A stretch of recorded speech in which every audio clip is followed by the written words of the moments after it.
review for the new Taste of Power. As a few months ago I did put this up on my channel. Kinda had to stop for a bit because university work, but now this is sort of like the first serious one that I'm going to be doing. So we'll go into the options. As you can see, gives you a nice brief little demo here of what everything does. I've played Taste of Power before, read over this in my own time. Not much has changed, but well, the stuff that has been changed for the better. We can also invert the mouse, keyboard sensitivity, and all this. Sound volume's going down there.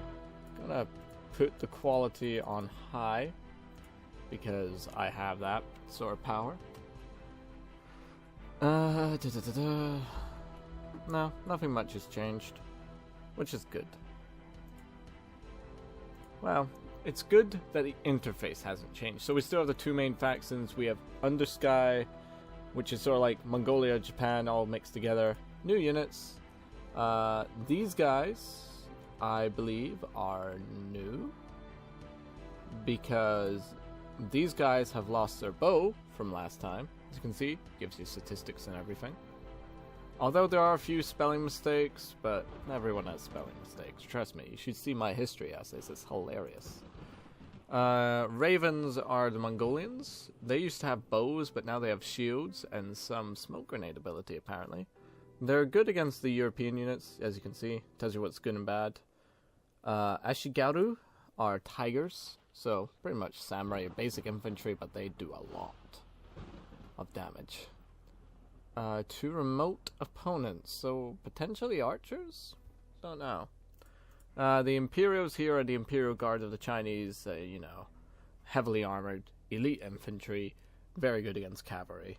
For the most part, not good against Templars. Guards are Japanese Ashigaru of boards. We've seen them before. Statistics here. You know what? I'll do the descriptions first. So, a very defensible type of unit. If you get around the flanks, hopefully, maybe you can kill them a bit quicker. These guys have changed aesthetically from last time, I think. So, they're multi-charge crossbows. Very dangerous, but have a low range, and light armor makes them vulnerable to counterfire. So, really good attacking unit for dealing with heavily armed infantry. Hence the Templars and the Frontiersmen. I know them. Dracena, but for some reason not effective against the Centurions. That's interesting. Oh well. Next we have the Artillery. This is the Avenger.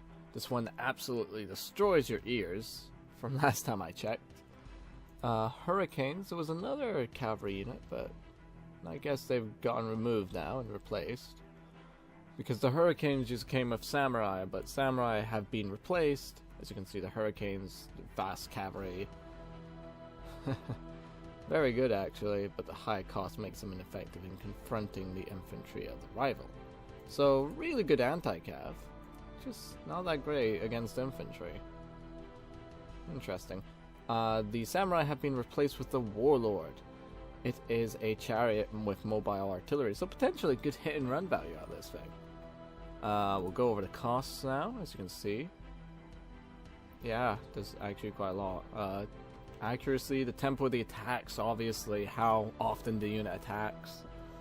So the basic attack, which is from melee, by the looks of things, this column. It'd be nice if we could see the difference between what's melee and what's range. Because we know that melee units don't have that column, but range units do. So, yeah, it does a lot of damage with artillery, has a reasonably good distance.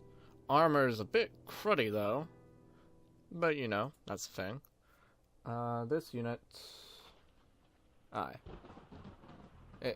they're both very fast. So Undersky potentially has a good sort of like small dedicated cavalry corps in the demo, because you're able just to go out there. Undersky's range components, they actually do quite good actually. Like, they only have an armor value of 1, and distance to defense is 1. Their tempo of attack's not too bad either. They're the exact same, but they do more damage. but they have better armor. Oh wait, I see, the attack distance as well. No, so these two are pretty damn good in comparison to this. So maybe the melee is in this column? And the range is in that column. That would make more sense, but... oh well, we'll have to go in and find out. Right, next is Atlantis. This is the European stuff and the armies that dominate it. So first we have Druzina from sort of like the Russia, Ukraine area, heavy infantry. Pretty standard, but they're, you know, pretty good. Just keep them away from armor piercing and they're fine. These are Frontiersmen, which is an analog of the German Landskrit. So halberd wielding infantry, pretty damn good. As you can see, their special ability is the phalanx, which for you non-historical people, they put their spears together in a very tight formation and walk from point A to point B through their enemies. Templars are a strange one. I haven't seen these guys yet in combat, but they have auxiliaries that attack the enemy. I have no idea what that means. It'll be interesting to see. Description sort of cuts out when we can't scroll down. Have to note that. Rangers are a light unit. They shoot very well. Well, they're based off the Welsh and English longbowmen, so expect highly effective enemies out of them. Looks like we have the Patriot, which is the Cossack. So hit and run. Because, you know, pistols to shoot in and out of combat, and then swords to do the rest of the work. These are the Hawk, which is the heavy cavalry of the Polish Winged Hussars. Cue Sabaton music, because I know there's a meme out there about this. Appears to be very good against heavily armored units, but not spearmen or counter cavalry. Oh, this used to be a conquistador cannon, but now it's a Moscow shooter. So, yeah, good against armor. Our ultimatum encountering with heavy arrows. So they're good against range, any heavily armored unit, but they're weak against light infantry and cavalry. These guys here, the Centurion is a light infantry. Oh, they're a light infantry. Okay. Wouldn't see that one coming, judging by their armor. So yeah, pretty damn dangerous, these guys, because they're good against most infantry, but they're not so good against cavalry or range. So, yeah, that's something. Interesting. They have another column, so maybe they have like a javelin attack. We'll have to see.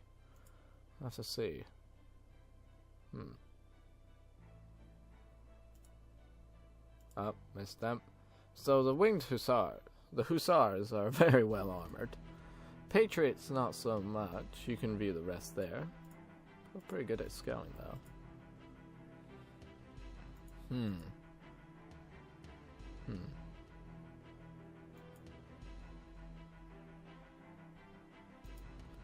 Oh well. Let's get into our battle, shall we? You know what? I'll keep this video separate for all you people who want to view the units individually. This is not sort of like a good review because I haven't played around with the units yet. You have to see the other two videos I'm about to do, on which we switch between the two factions playing them against one another. But, what can I say here? This is just a before preview, before I actually go into the game. Let's say it like that. So, don't forget to comment, subscribe, and all that jazz, and hopefully I get these two other videos set up. Right. That sounds like a good plan, actually. It's not normal that I make a good plan. Oh well. See you then.